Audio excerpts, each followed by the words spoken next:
মাস্তানতুয়ানো। Real মাদ্রিদের নতুন Argentine midfielder Franco মাস্তানতুয়ানোকে ঘিরে শুরু হয়েছে অদ্ভুত এক বিতর্ক।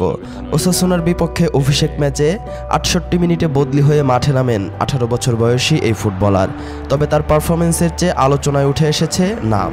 তাকে ডাকা হবে ফ্রাঙ্কো নাকি মাস্তানতুয়ানো? সমস্যার মূলে রয়েছে স্পেনের ইতিহাস। নামের প্রথম অংশ ফ্রাঙ্কো দেশটির জন্য স্মরণ করিয়ে দেয় সাবেক একনায়ক ফ্রান্সিসকো ফ্রাঙ্কোকে। ১৯৩৬ থেকে ১৯৭৫ সাল পর্যন্ত তার শাসনে লাখো মানুষ প্রাণ হারান বা নিখোঁজ হন। তাই ফুটবলার মাস্তানতুয়ানোর নাম উচ্চারণও স্পেনের একাংশের কাছে বেদনাদায়ক স্মৃতি ফিরিয়ে আনে। আলোচনার সূত্রপাত হয়েছে জনপ্রিয় টিভি অনুষ্ঠান এল চিরিনগিতোতে। অতিথিরা বলেন, আর্জেন্টিনায় যেমন খেলোয়াড়দের নামের শেষ অংশ ধরে ডাকা হয়, তেমনি মাস্তানতুয়ানোকেও শেষ নামেই ডাকা উচিত। সাবেক ফুটবলার হোর্হে ডি আলহান্দ্রো ও মিডফিল্ডার মাতিয়াস পালাসিওস এই মতামত দিয়েছেন। তবে স্পেনে ঐতিহ্যগতভাবে ফুটবলারদের নামের প্রথম অংশ ধরে ডাকার রীতি চালু আছে, যেমন রাউল, জাভি বা জাবি আলোনসো।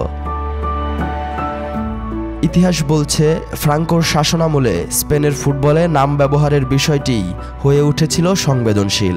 রেফারিরা পর্যন্ত বাধ্য হতেন দুটি পদবি ব্যবহার করতে, যাতে স্বৈরশাসকের নাম নিয়ে বিতর্ক না হয়। আর এখন সেই পুরনো বিতর্ক ফের মাথা তুলেছে রিয়ালের নতুন এই তরুণকে ঘিরে। রিয়াল মাদ্রিদের সঙ্গে ফ্রাঙ্কোর যোগসূত্র নিয়েও রয়েছে নানা মিথ। সমালোচকদের দাবি, শাসনামলে ফ্রাঙ্কো নাকি ক্লাবকে সাহায্য করেছেন, তবে বাস্তবে দেখা যায় তিনি বরং রিয়ালের অর্জনকে নিজের প্রচারের কাজে ব্যবহার করেছেন।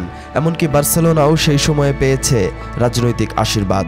তাদের দেয়া হয়েছিল স্বর্ণের ব্যাজ, রক্ষা পেয়েছিল দেউলিয়া হওয়ার হাত থেকেও। অতীত আর বর্তমানের ইতিহাস জুড়ে এখন প্রশ্ন একটাই, মাস্তানতুয়ানোকে কি নামে ডাকবে স্পেন?